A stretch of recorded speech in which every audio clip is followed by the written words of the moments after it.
హస్తం అంటేనే అరాచకం, దానికి ఇంకో పర్యాపదం లేదు. భయపెట్టడం, ప్రలోభపెట్టడం, వినకుంటే దాడులు చేయటం, ఇంకా వినకుంటే చంపేయడం. ఇదే పల్లెల్లో గులాబీ ప్రపంచనాన్ని జీర్ణించుకోలేక ఆ పార్టీ నాయకులు చేసింది అదే. డిప్యూటీ సీఎం భట్టి విక్రమార్క నియోజకవర్గంలో కూడా కాంగ్రెస్ గుండాలు రెచ్చిపోయారు. పంచాయతీ ఎన్నికల్లో ఓడిపోయామన్న అక్కస్తో విచక్షణ కోల్పోయి గెలుపొందినటువంటి అభ్యర్థుల ఇళ్ల మీద దాడులకు తెగబడ్డారు. ముదిగొండ మండలం లక్ష్మీపురంలో కాంగ్రెస్ నేతల దాడితో ఉద్రిక్తత చోటు చేసుకుంది.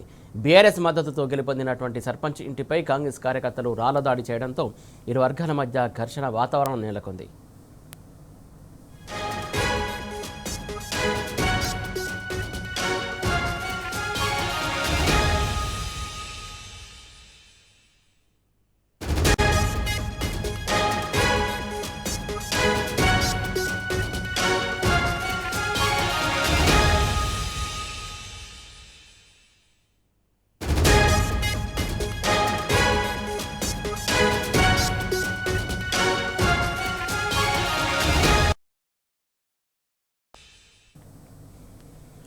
ఇటీవల ఖమ్మం జిల్లాలో కూడా ఏదైతే బీఆర్ఎస్ సర్పంచ్ అభ్యర్థులపైన దాడులు కొనసాగుతున్నాయి. దీనికి సంబంధించి తాజా అప్డేట్స్ మా కరెస్పాండెంట్ సాంబశివరావు అందిస్తాడు. సాంబశివరావు, చెప్పండి, మొత్తానికి ఏదైతే కాంగ్రెస్ సంబంధించినటువంటి నాయకులు ఇలా విచక్షణ రహితంగా ఎక్కడ పడితే అక్కడ దాడులకు తెగబడుతున్నారు, ఎందుకోసం అనుకోవాలి?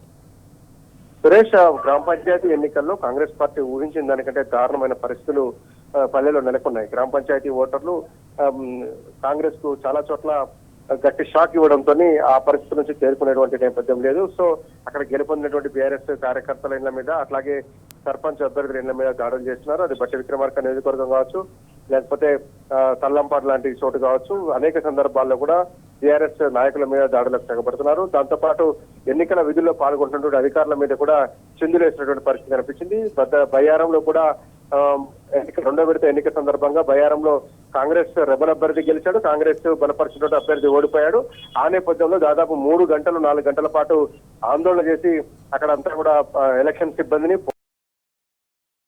కదలనీయకుండా చేసినటువంటి పరిస్థితి కనిపించింది. తెల్లవారుజామున 3 గంటల వరకు కూడా అక్కడ హై టెన్షన్ వాతావరణం కొనసాగింది. అట్లాగే భట్టి విక్రమార్క నియోజకవర్గం ప్రాతినిధ్యం వహిస్తున్నటువంటి ముదిగొండ మండలం న్యూ లక్ష్మీపురం గ్రామంలో బీఆర్ఎస్ సర్పంచ్ అభ్యర్థి ఎవరైతే గెలుపొందిన అభ్యర్థి ఉన్నారో ఆ అభ్యర్థి ఇంటి మీద రాళ్లు కర్రలతో దాడి చేసినటువంటి పరిస్థితి ఉంది. దాంతోపాటు తల్లంపాడు గ్రామంలో బీఆర్ఎస్ పార్టీకి సర్పంచ్ ఉప సర్పంచ్ దక్కేటువంటి ఆస్కారం ఉన్న నేపథ్యంలో అసలు సర్పంచ్ ఎన్నికని నిర్వహించకుండా అధికారులు అండ్ కాంగ్రెస్ నేతలు కలిసి టోటల్ మొత్తాన్ని హైజాక్ చేసినటువంటి పరిస్థితి కనిపించింది. ఇరు వర్గాలు అక్కడ భారీ ఎత్తున మోహరించి న్యాయం కావాలని డిమాండ్ చేసేటువంటి నేపథ్యం అక్కడ ఉన్నటువంటి ఆర్డీఓ కారుకు అడ్డం పడుకొని బీఆర్ఎస్ నేతలు నిరసన తెలపాల్సినటువంటి దుస్థితికి వచ్చింది. అధికార పార్టీకి కొమ్ముగాస్తున్నారంటూ బీఆర్ఎస్ ఆందోళనకు దిగిన నేపథ్యంలో తీవ్రమైనటువంటి ఉద్రిక్త వాతావరణం నెలకొంది.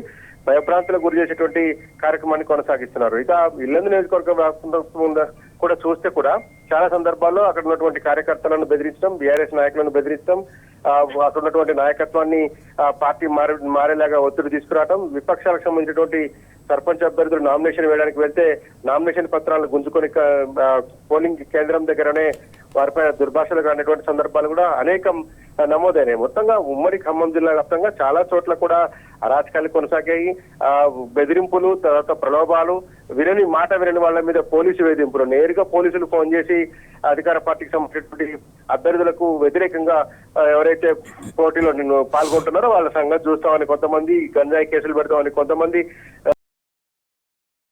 కొంతమంది అనేక రకాలైనటువంటి బెదిరింపులు, రకరకాల ప్రలోభాలు అన్నిటి నేపథ్యంలోనే ప్రజలు చాలా తీవ్రమైనటువంటి రియాక్షన్ ఇచ్చారు. ప్రజా క్షేత్రంలో చాలా చోట్ల మెజారిటీ గ్రామ పంచాయతీలలో బీఆర్ఎస్ జెండా ఎగిరింది. కాంగ్రెస్ అరాచకాలను జీర్ణించుకున్నటువంటి ప్రజలు ఈ అధికారం చేత వచ్చింది కదా అని చెప్పి ఇష్టానుసారంగా వ్యవహరిస్తున్నటువంటి నేపథ్యంలో కాంగ్రెస్ అభ్యర్థులను ఓడించారు. చాలా చోట్ల కూడా మెజారిటీ అండ్ మేజర్ గ్రామ పంచాయతీలు ఏవైతే పెద్ద పెద్ద గ్రామ పంచాయతీలు ఉన్నాయి ఆ గ్రామ పంచాయతీల మీద బీఆర్ఎస్ జెండా ఎగిరింది.